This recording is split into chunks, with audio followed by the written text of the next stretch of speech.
అత్యుత్తమ ప్లేస్మెంట్స్ తో ఎంఎన్సీ కంపెనీలలో ఉద్యోగమే లక్ష్యమా? ఇంజనీరింగ్ చదవాలనే మీ పిల్లల కలని కేజీ రెడ్డి కాలేజ్ తో నిజం చేసుకోండి. కృష్ణచంద్ర గారు నమస్తే సార్. నమస్తే అండి. సార్ ఏం జరిగింది అంటే ఇప్పుడు మీరు ఫైట్ చేస్తున్నారు, ప్రత్యూష మరణం ఆత్మహత్య కాదు అని ఫైట్ చేస్తున్నారు. ఇప్పుడు దానికి సంబంధించి సుప్రీంకోర్టు క్లియర్ కట్ ఆదేశాలు ఇచ్చింది సార్. సార్ ఈ కేసుకి సంబంధించి డీటెయిల్స్ కొంత మీరు చెప్పగలుగుతారా సార్? మీ ఫైట్ ఏంటి, ఏం జరిగింది అనేది కూడా. అంటే యాక్చువల్లీ అయితే ఇది 2002లో జరిగింది మేడం. సార్ 2002లో జరిగినప్పుడు అలిగేషన్స్ వచ్చినాయి మాత్రం కొంతమంది మీద, దొరికింది మాత్రం ఒకే వ్యక్తి యాక్చువల్గా. ఓకే. సో అంటే ఎవిడెన్స్ లేకపోవడం వల్ల వాళ్ళందరూ ఏం చేయలేకపోయింది, కోర్టు ఏం చేయలేకపోయారు ఎవిడెన్స్ లేకపోవడం వల్ల ప్రాపర్ గా. సో యాక్చువల్ అయితే రేప్ అండ్ మర్డర్ అయితే మేము చెప్తుండే వాస్తవం. అది యాక్చువల్లీ ఫస్ట్ ఎవరైతే డైరెక్ట్ గా బాడీ చూసి పోస్ట్ మార్టం చేశారో ఆ రిపోర్ట్ ని కౌంట్ చేయకుండా, బాడీ చూడకుండా just paper cuttings, just FIR అవి కలెక్ట్ చేసుకొని ఇచ్చిన రిపోర్ట్ ని కౌంట్ చేశారు. సో సిబిఐ కోర్టు కావచ్చు, సెషన్ కోర్టు, హైకోర్టు ఎవరైనా. సో ప్రైమరీ స్టేజ్ లోనే ఈ కేసును మాక్సిమం తొక్కేశారు, ఎవిడెన్స్ లేకుండా. ఓకే. మెయిన్ బేసిక్ గా ఏ మర్డర్ కేసు కానీ దేనికైనా పోస్ట్ మార్టం చెప్పితే మోస్ట్ ఇంపార్టెంట్ అది యాక్చువల్ అది. అవును. సో దాన్ని లేకుండా చేయడం వల్ల అక్కడ నుంచి నీరుగార్చడం మొదలుగా చేశారు. అక్కడికి మనం చాలా స్ట్రాంగ్ ఫైట్ ఇచ్చాము. అంటే మదర్ చాలా చాలా కొట్లాడారు, చాలా ఫైట్ ఇచ్చారు అక్కడ. సార్ ఫస్ట్ నుంచి కూడా మీరు అంటే గ్యాంగ్ రేప్ జరిగింది అనేది కదా మీ వాదన ఫస్ట్ నుంచి కూడా సార్? మల్టిపుల్ పీపుల్ ఇన్వాల్వ్ అయ్యారని చెప్పానండి. సో కానీ దానికి ఇందాక మీరు చెప్పినట్టు దానికి దేనికన్నా కోర్టు అంటే మీకు witness and evidence important. So దానికి ప్రాపర్ ఎవిడెన్స్ అవన్నీ స్టార్టింగ్ లో లేకుండా చేశారు కాబట్టి ఒక వ్యక్తే దాంట్లో కనిపిస్తున్నాడు కల్ప్రిట్ గా యాక్చువల్ గా. సో అక్కడ నుంచి చేసుకుంటే సెషన్స్ కోర్టులో మీకు అతను మాత్రమే కల్ప్రిట్ గా తీసుకొని సెషన్స్ కోర్టులో 5 years ఇచ్చారు. సో దాన్ని ఛాలెంజ్ చేస్తూ మనం హైకోర్టుకి వెళ్ళాము. హైకోర్టులో ఇంకా తగ్గించేసి దాన్ని 2.5 years చేశారు. సో అది ఇక్కడ ఏకంగా ప్రాణమే పోయింది, తగ్గించేశారని చెప్పి దాన్ని మనం సుప్రీంకోర్టులో అపీల్ చేశాం. అపీల్ చేస్తే 2012లో అపీల్ చేశారు మదర్. 2012లో అపీల్ చేశారు. అది ఇప్పుడు హైకోర్టు ఆర్డర్ నే విత్హెల్డ్ చేస్తాం, అంటే దాన్ని కంటిన్యూ చేయండి అని చెప్పి ఇచ్చారు. ఓకే. అది స్టేటస్. ఎస్. ఇప్పుడు సిద్ధార్థ్ రెడ్డి ఎవరైతే అంటే ఉన్నాడో ఆయన పూర్తిగా శిక్షనే రద్దు చేసుకోవాలి అని చెప్పి సుప్రీంకోర్టును ఆశ్రయించాడు కదా సార్? అవును అవును మేడం. మొత్తం అంటే నేను ఇన్వాల్వ్ అయ్యి లేను, నాకు శిక్ష పడద్దు అనేటువంటిది, అంతేనా? ఎగ్జాక్ట్లీ. మేమేమో శిక్ష పెంచండి, ఇక ప్రాణం పోయింది అన్నాము. ఆయనేమో నాకు సంబంధం లేదు, నాకు శిక్ష కూడా వేయొద్దు అని చెప్పి తను వెళ్ళాడు. ఓకే. ఇప్పుడు సిద్ధార్థ రెడ్డి పిటిషన్ను కొట్టేసింది కదా కోర్టు? సిద్ధార్థ రెడ్డి వేసిన పిటిషన్ కొట్టేసింది, హైకోర్టు ఆర్డర్ కంటిన్యూ చేసింది. ఓకే. ఇప్పుడు ఏంటి సార్ ఇప్పుడున్నటువంటి స్టేటస్ ఏంటి ఈ కేసులో? అదే మేడం, తన ఇక్కడ లేడు కాబట్టి, తను అవుట్ ఆఫ్ కంట్రీలో ఉన్నాడు కాబట్టి తనకి కొంచెం టైం ఇచ్చింది సుప్రీంకోర్టు. ఇమీడియట్లీ సరెండర్ అన్నాడు యాక్చువల్ గా. బట్ తను ఇప్పుడు అవైలబుల్ ఇండియా లేడు కాబట్టి రావాలి కదా, కొంచెం టైం ఇచ్చింది యాక్చువల్ గా court. He should surrender compulsory. Okay. ఒకవేళ 4 వారాలు గడువిచ్చింది సార్, అంతేనా? అంతే మేడం. 4 వారాల లోపల రాలేదనుకోండి, ఫర్దర్ స్టెప్ మీ ఫ్యామిలీ నుంచి ఏముండబోతోంది సార్? అదే మనమేమి స్టెప్ తీసుకోవాలి, సుప్రీం కోర్టుని ఆర్డర్ లెక్క చేయని వ్యక్తి ఇంకెవరు లెక్క చేస్తారు మేడం. ఓకే. సుప్రీం కోర్టు అయితే ఫైనల్ వర్డిక్ట్ కదా. అవును అవును. నేను లెక్క చేయను అంటే తన యాటిట్యూడ్, తన క్యారెక్టర్ ఏంటో అందరికి అర్థమైపోతున్నప్పుడు. ఓకే. 2002 నుంచి మీరు ఫైట్ చేస్తే సార్, అంటే 2002లో ఇన్సిడెంట్ జరిగింది, అప్పటి నుంచి కేసు కానీ ఈ ఇన్వెస్టిగేషన్ కానీ అంతా జరిగితే 2026లో మీకు ఈ వర్డిక్ట్ అంటే కొద్దిగా మీ ఫేవర్లో వచ్చినట్టు లెక్క, అంతేనా? అదేనా? 2020 చాలా long fight madam. Mother actually దీంట్లో నా ఇన్వాల్వ్మెంట్ కంటే మదరే అంతా చేశారు. చాలా లాంగ్ ఫైట్ ఉంది మదర్ది, చాలా లాంగ్ అండ్ చాలా హార్డ్ ఫైట్ అని చెప్పచ్చు యాక్చువల్ గా. ఓకే. చాలా అలాంటి చేశారు. వర్డిక్ట్ మాకు ఫేవర్ గా వచ్చిందా అంటే మేము అంతకైతే అనుకోం మేడం ఫేవర్ గా వచ్చింది అని.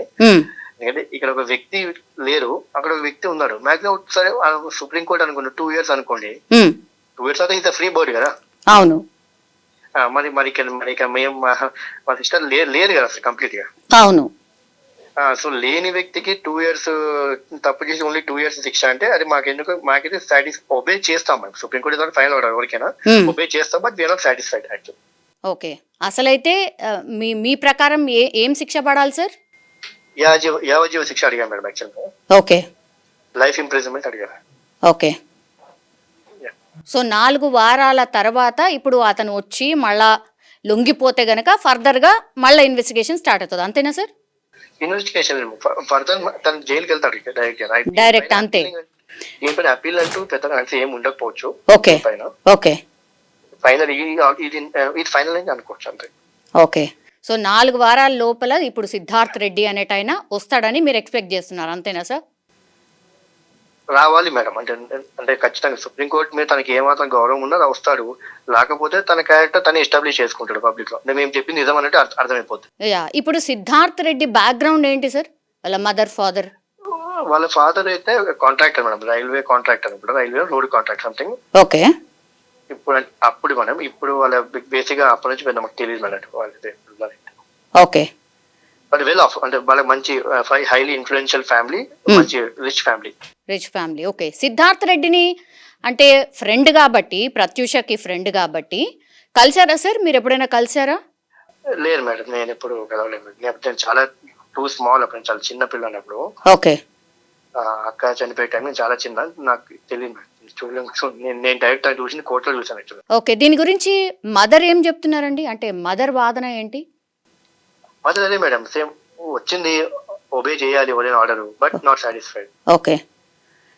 ఇప్పుడు సిద్ధార్థ్ రెడ్డిని రప్పించే ప్రయత్నం, అంతే కదా సార్?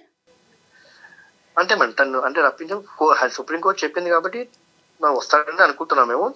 వచ్చేసి తెలుస్తాం. అదే మేడం, సరెండర్ అయితే అవుతాడు, కంపల్సరీ అవ్వాల్సిందే. ఓకే. ఇప్పుడు సిద్ధార్థ్ రెడ్డి మీ మదర్ని ఎప్పుడైనా చూసారా? మీ మదర్ ఎప్పుడైనా చూసారా సిద్ధార్థ్ రెడ్డిని? నాకు తెలిసి ఒక వన్స్ అలా చూసుంటారు మేడం, 1 time అలా చూసుంటారు. ఓకే. అంతే, అంతకు మించి పెద్ద ఇంటరాక్షన్ ఏం లేదు మేడం అంత మనకి పెద్దగా. అచ్చా.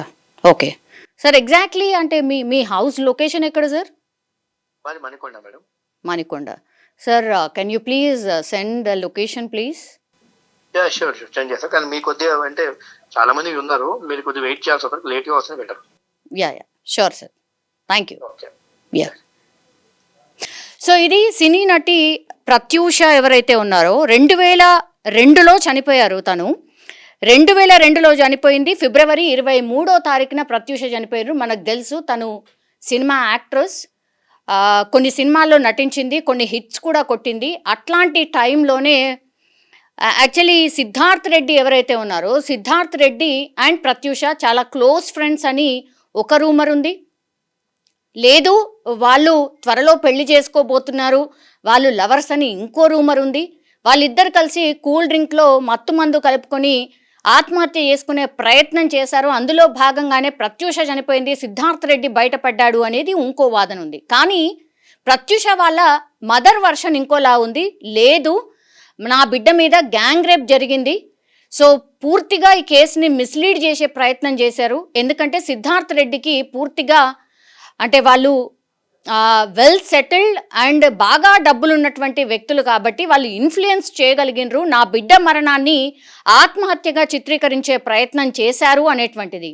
కానీ ఇందులో వీళ్ళు వాదన చేయడం, అట్లాగే కొన్ని ఎవిడెన్స్లను కూడా వాళ్ళు ఇవ్వడంతో ఇప్పుడు సిద్ధార్థ్ రెడ్డి అనే పర్సన్ ఎవరైతే ఉన్నాడో, సిద్ధార్థ్ రెడ్డే నిందితుడు అని తేల్చింది. కానీ సిద్ధార్థ్ రెడ్డితో పాటు అక్కడ ఇంకో 4-5 పర్సన్స్ ఉన్నారు అనేది ప్రత్యూష వాళ్ళ మదర్ ఆర్ వాళ్ళ ఫ్యామిలీ వాదన. కానీ సుప్రీంకోర్టు మాత్రం ఎవిడెన్స్నే చూస్తుంది కాబట్టి ఎవిడెన్స్ ప్రకారం సిద్ధార్థ్ రెడ్డి ఇన్వాల్వ్ అయి ఉన్నాడు అనేటువంటిది అక్కడ ఎవిడెన్స్ అయితే ప్రొడ్యూస్ అయింది. కాబట్టి సిద్ధార్థ్ రెడ్డి 4 వారాల లోపల ఆయన ఖచ్చితంగా సుప్రీంకోర్టుకి హాజరు కావాల్సిందే అనేటువంటిది ఆదేశాలు అయితే జారీ చేసినటువంటి సిచ్యువేషన్. ఇప్పుడు సిద్ధార్థ్ రెడ్డి ఇక్కడ లేడు, ఆయన యుఎస్లో ఉన్నాడు. కాబట్టి 4 వారాల లోపు సుప్రీంకోర్టు ఆదేశించినట్టుగా ఆయన వస్తాడా రాడా అనేది అతిపెద్ద చర్చ.